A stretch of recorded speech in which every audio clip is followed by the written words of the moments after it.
Грэм Харрисон, 53-летний основатель сети премиальных отелей, сидел один за столиком у окна в уютном ресторане The Lantern на побережье Сиэтла. Он приезжал сюда каждый год в этот день, чтобы отметить дату основания своей компании, созданной когда-то вместе с женой Кейтлин. На его руке сияло старинное кольцо из белого золота с сапфиром и россыпью мелких бриллиантов, фамильная реликвия, передававшаяся в их семье уже более 100 лет.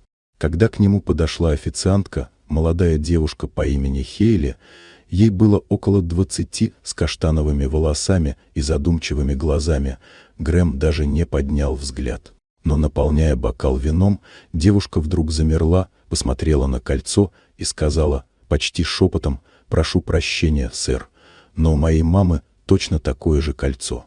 Грэм вздрогнул. Таких колец было всего 3. Его прадед заказал их еще в Англии в конце XIX века.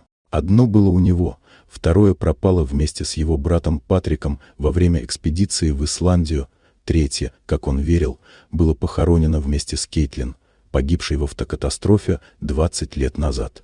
Он медленно повернулся к Хейли и, сдерживая дрожь в голосе, спросил, как зовут ее мать. Девушка ответила без тени сомнения: Кэтрин Мур.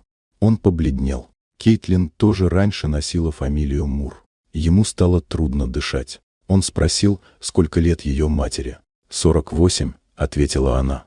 У Кейтлин был бы ровно такой же возраст, если бы она была жива. Он попросил Хейли показать фотографию.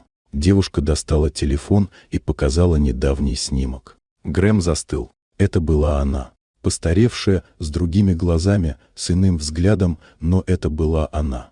Он спросил, где она живет. «В Портленде», — сказала Хейли, все еще ничего не понимая. Через час они уже ехали в его черном внедорожнике по трассе, мимо тихих предместий, пока за окном не показались огни улиц Портленда. Было уже за полночь, когда они остановились у дома.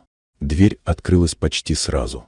На пороге стояла женщина в темном свитере с поседевшими у висков волосами. Она увидела Грэма и выронила ключи.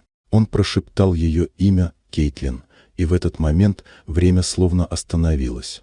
Истина открылась быстро. 20 лет назад, когда Грэм был связан с теневым инвестором по имени Ричард Коулман, его жена поняла, что ее беременность делает их уязвимыми.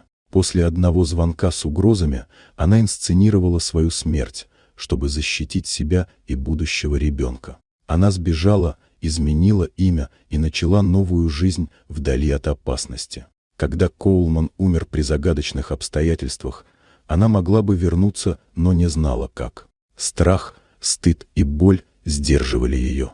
Они говорили всю ночь. Он не упрекал. Он просто смотрел на нее и слушал. Все, что он считал потерянным, оказалось живым.